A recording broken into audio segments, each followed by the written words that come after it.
Welcome back to my channel. இன்றைக்கி என்ன பார்க்க போகிறோம் அப்படின்னா, யூனிட் 3ல் இருக்க காக்னேட்டிவ் ஸ்கில்ஸ். அந்த காக்னேட்டிவ் ஸ்கில்ஸில் இருக்கிற கேரியர் ஸ்கில்ஸ் தான் வந்துட்டு பார்க்க போகிறோம்.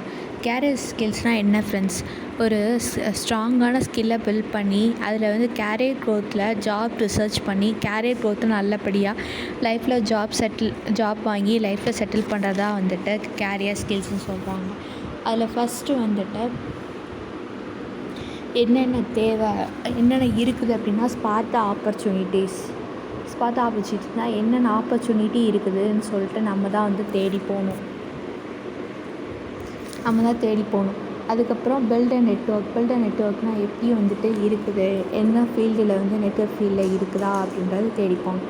நோ யுவர் செல்ஃப், நம்மளை பற்றி தெரிஞ்சுக்கணும். அப்புறம் 7 கேரியர் ஸ்கில்ஸ் என்னென்னன்றது தெரிஞ்சுக்கணும். அடாப்ட் டு சேஞ்ச், இப்போ ஒரு இடத்துல வந்து வேலை கிடச்சிச்சு அப்படின்னா அந்த இடத்துக்கு ஏற்ற மாதிரி நம்ம சேஞ்ச் பண்ணிக்கணும்.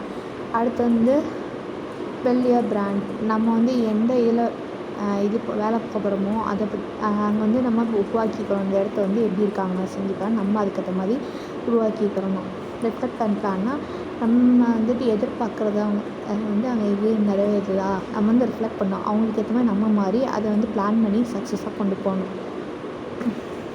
ஃபஸ்ட்டு வந்துட்டு ரெஸ்யூம் ஸ்கில்ஸ்னால் என்ன அப்படின்னா, ஃபஸ்ட்டு வந்து டெய்லர் யுவர் ரெஸ்யூம்.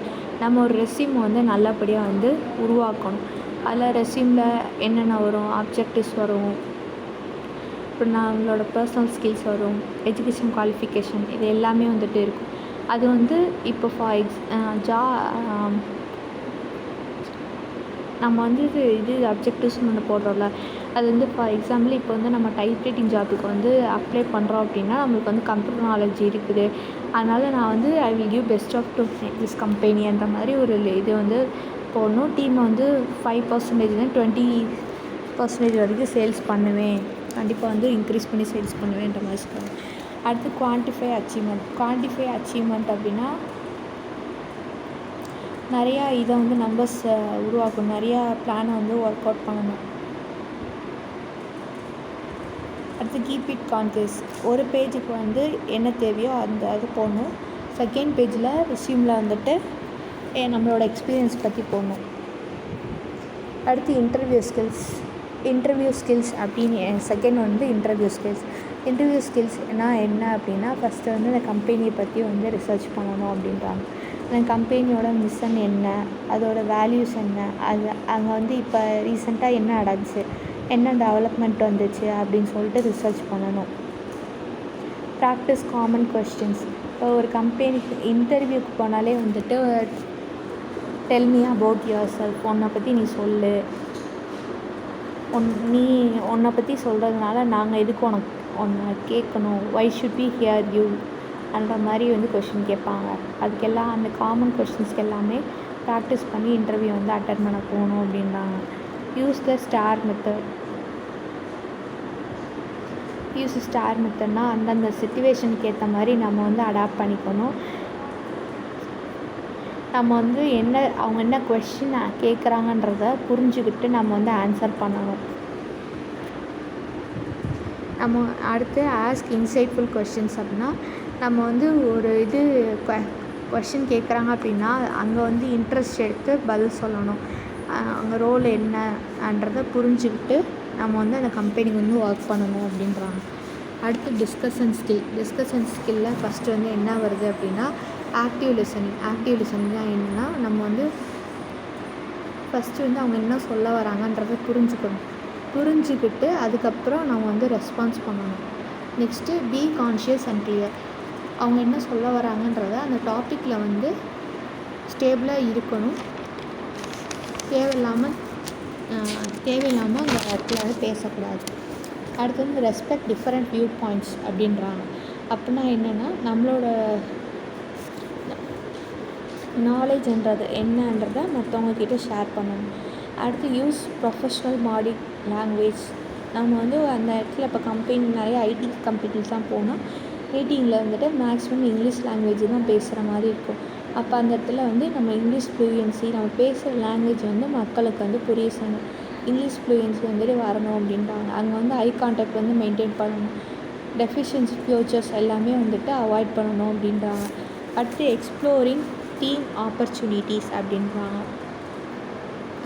நம்ம வந்துட்டு நம்ம கூட இருக்கிற மக்கள்கிட்ட வந்து கனெக்ட் பண்ணியிருக்கணும். நம்மளுக்கு கொலீக்ஸ் கூட, மென்டார்ஸ் கூட, இண்டஸ்ட்ரி ப்ரொஃபஷனல்ஸ் கூடலாம் வந்து கனெக்ட் பண்ணியிருக்கணும்.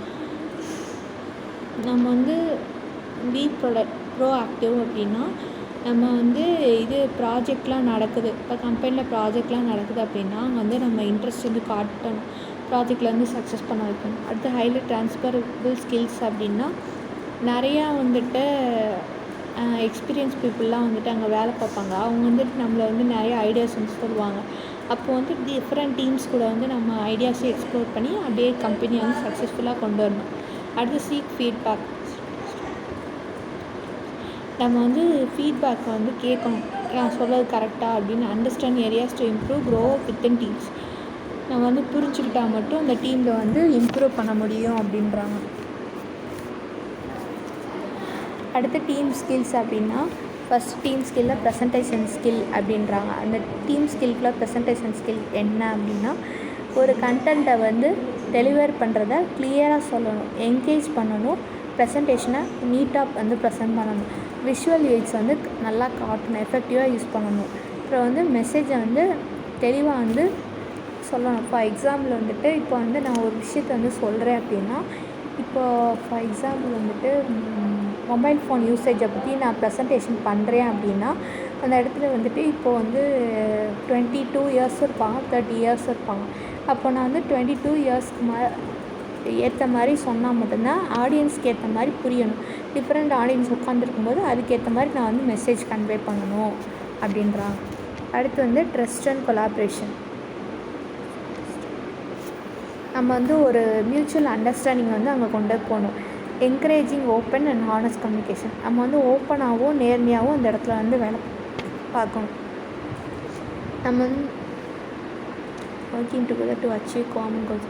நம்ம வந்து காமன் கோல்ஸை அச்சீவ் பண்ணுறதுக்கு வந்து நிறையா வந்து டீம் கூட சேர்ந்து ஒர்க் பண்ணணும் அப்படின்றாங்க.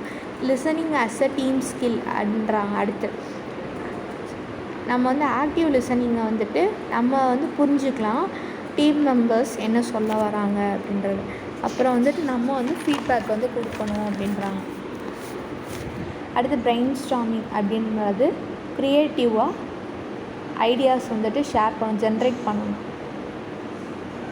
என்கரேஜ் பண்ணணும், டீம் மெம்பர்ஸ்லாம் வந்து என்கரேஜ் பண்ணணும்.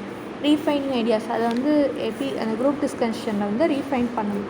அடுத்து சோஷியல் கல்ச்சுரல் எத்திக் இன் இன்டர்நேஷ்னல் கம்யூனிகேஷன் அப்படின்னா, கல்ச்சுரலை வந்து புரியணும்.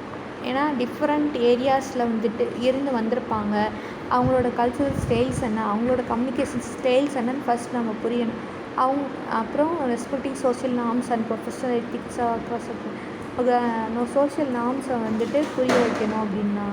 அடுத்து அடாப்டிங் கம்யூனிகேஷன் ஃபார் குளோபல் டீம்ஸ்னால் அந்த கம்யூனிகேஷனை வந்து அடாப்ட் பண்ணி போகணும். தேங்க்யூ.